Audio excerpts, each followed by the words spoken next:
You think you understand gravity. Of course you do. You've lived with it every second of your life.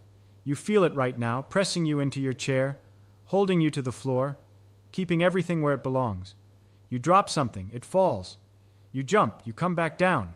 The moon orbits Earth. The planets circle the sun. Simple, consistent, obvious. And you probably learned the explanation somewhere around age 10. Mass attracts mass. Every object in the universe pulls on every other object. The bigger the mass, the stronger the pull. Newton figured it out. One law, universal gravitation. It works everywhere, from apples falling in orchards to galaxies spiraling through the void. Clean, mathematical, elegant. You think you understand it? You don't. Not because the math is wrong. The math works. Newton's equations are still used today to launch satellites, calculate orbits, predict eclipses centuries in advance. The predictions are precise. The calculations are reliable. But there is a difference between a description that works and an explanation that is true. And the explanation you were given, the one everyone was given, is not just incomplete. It is pointing in the wrong direction entirely. Gravity is not a force, not in the way you think, not a pull, not an attraction between masses, not something that reaches across space and tugs on things.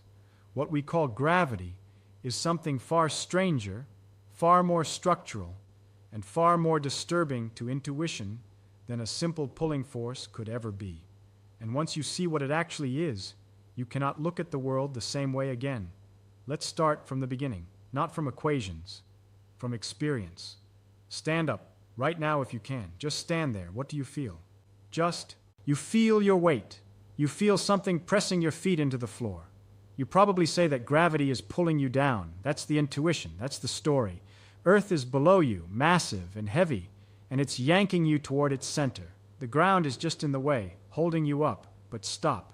Think carefully about the actual sensation. What are you actually feeling? You're feeling the floor pushing against your feet, pushing up. That's the physical sensation. Pressure upward. The floor is in contact with you, and it is applying an upward force to the soles of your feet. That's what you feel. That's the only thing you feel. Where is this downward pull you keep talking about?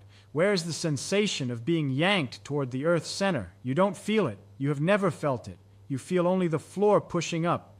The downward pull is an inference, a story you constructed to explain why the floor needs to push, but you never directly feel the pull itself. This is not a philosophical trick. This is a physical observation, and it matters more than it seems.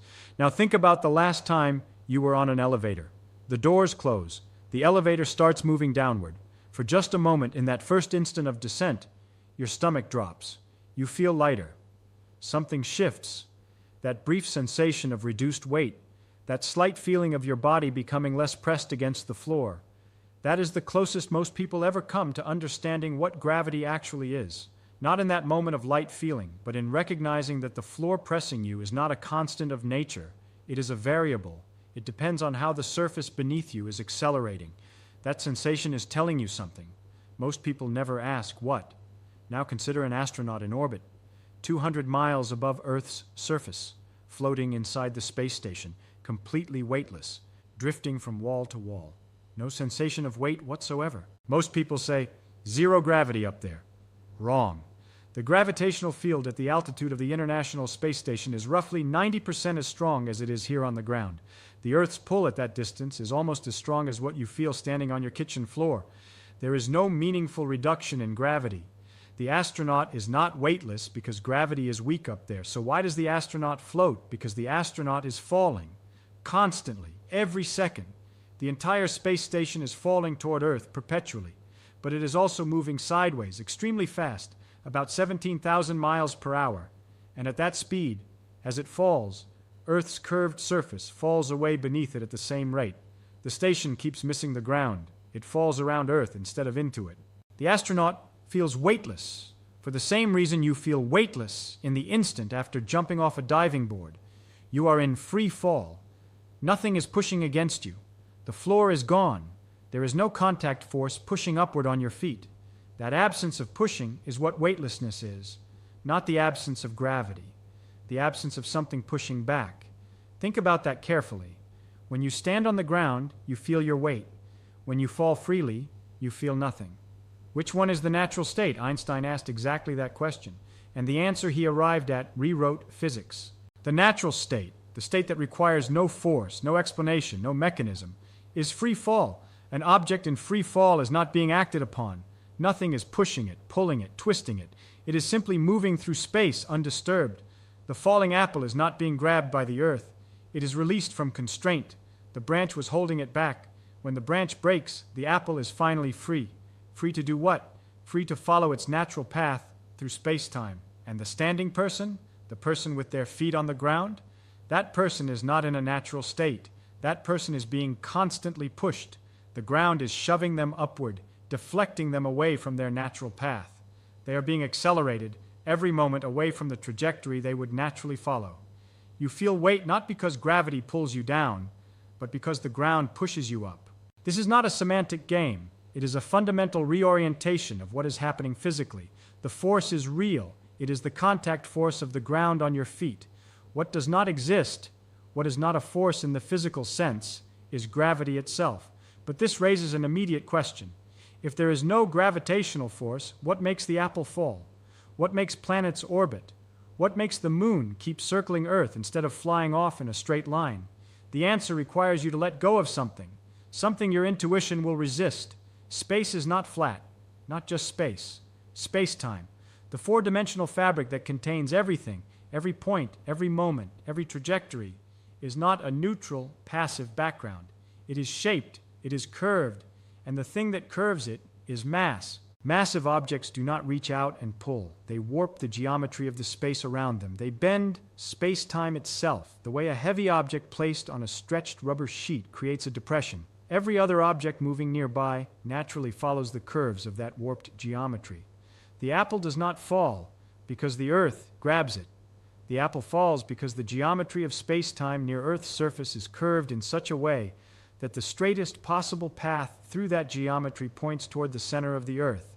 The apple, released from the branch, follows the straightest available path. That path leads down, not because something is pulling it down, because down is what straight looks like in curved space-time near a massive object. The planet does not orbit the sun because something drags it in a circle.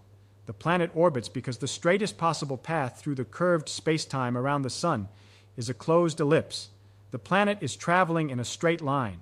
The geometry of space makes that straight line look curved to you. This seems abstract. Let me make it concrete. Draw a straight line on a flat piece of paper. It goes off in one direction. Straight, unbending, indefinitely. Now draw a straight line on the surface of a sphere, a globe.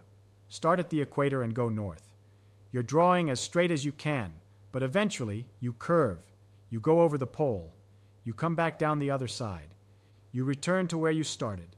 You drew a circle, not because you tried to curve, not because something pulled you sideways, because the surface you were drawing on is curved. The straight line, on a curved surface, closes back on itself. That is what an orbit is, not a circle held together by a pulling force, a straight line through curved space that happens to loop back around.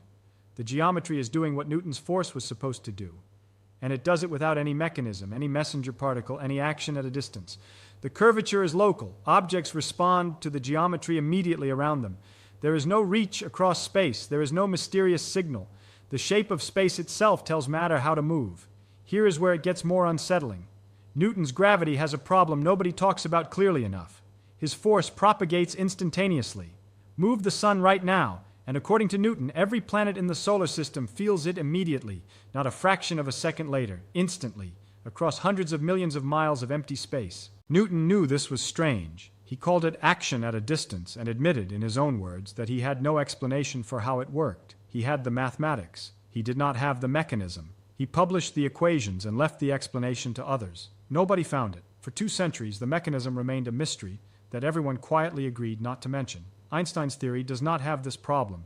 In general relativity, changes in the gravitational field propagate at the speed of light.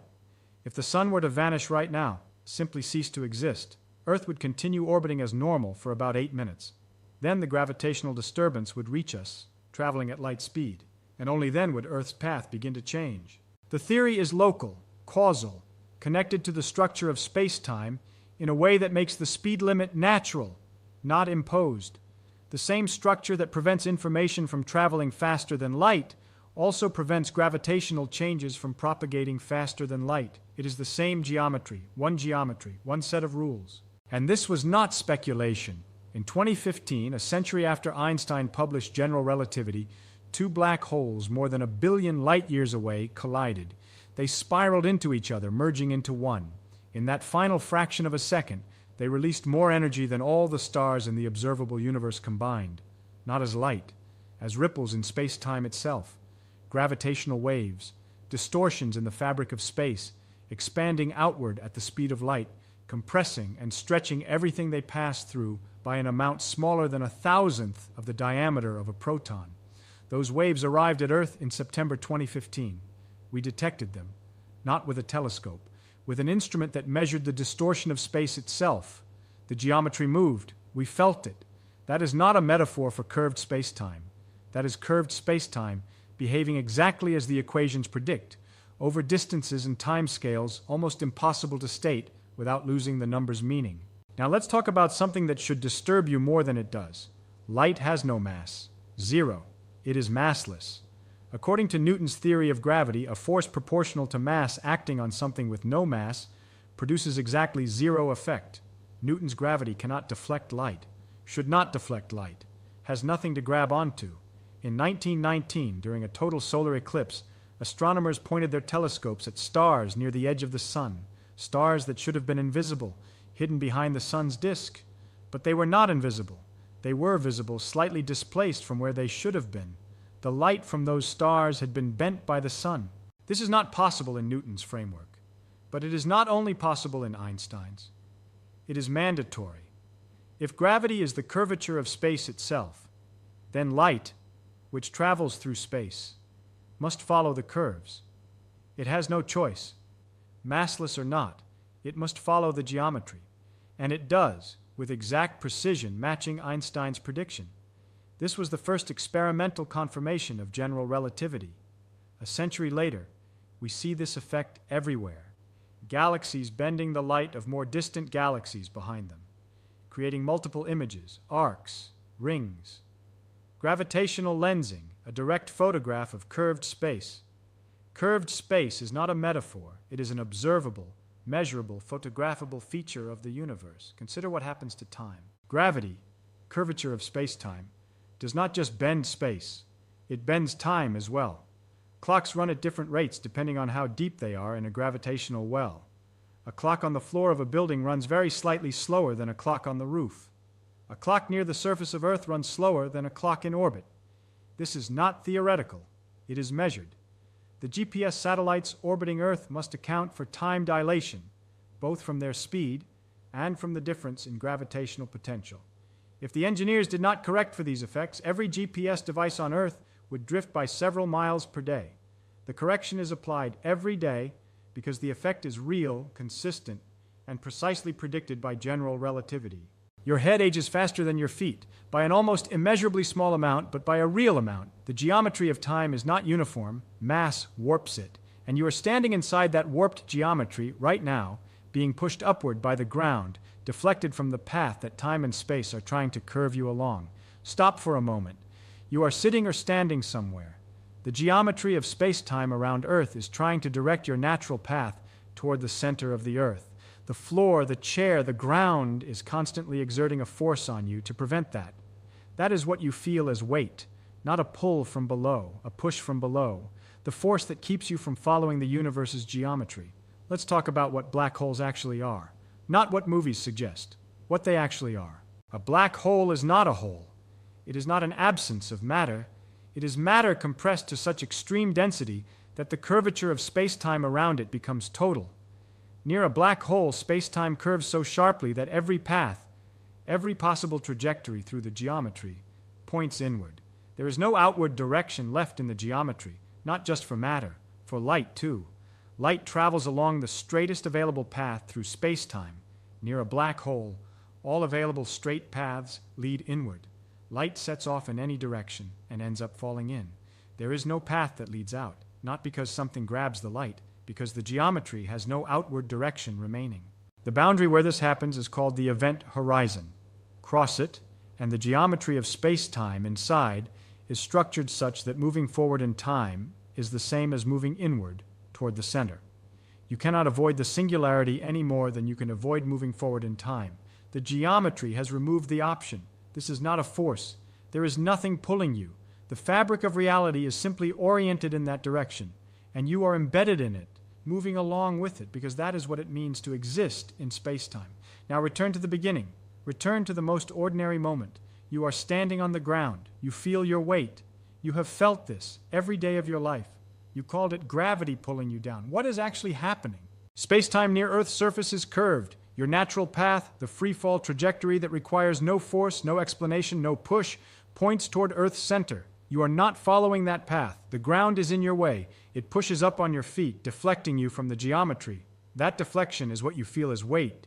You are being accelerated right now, upward, constantly. The ground is the source of the force you feel. Gravity, the curvature of space-time, is the geometry you are being deflected away from. The falling object is not the one being acted upon. You are. The falling object, released, is simply following the universe's geometry with nothing in its way.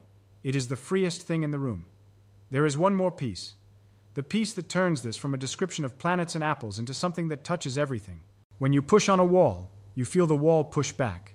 That is a real force. Contact, electromagnetic repulsion between atoms. When a rocket accelerates, the engines push the hull. The hull pushes the astronaut. Real forces, real pushes, detectable by an accelerometer, something you can measure. A true gravitational field, pure, unobstructed free fall, registers nothing on an accelerometer. Zero, no force detected, because none is acting. The instrument measures only what Newton's laws would call a force. Gravity, in Einstein's framework, is not in that category. General relativity is structured on this principle.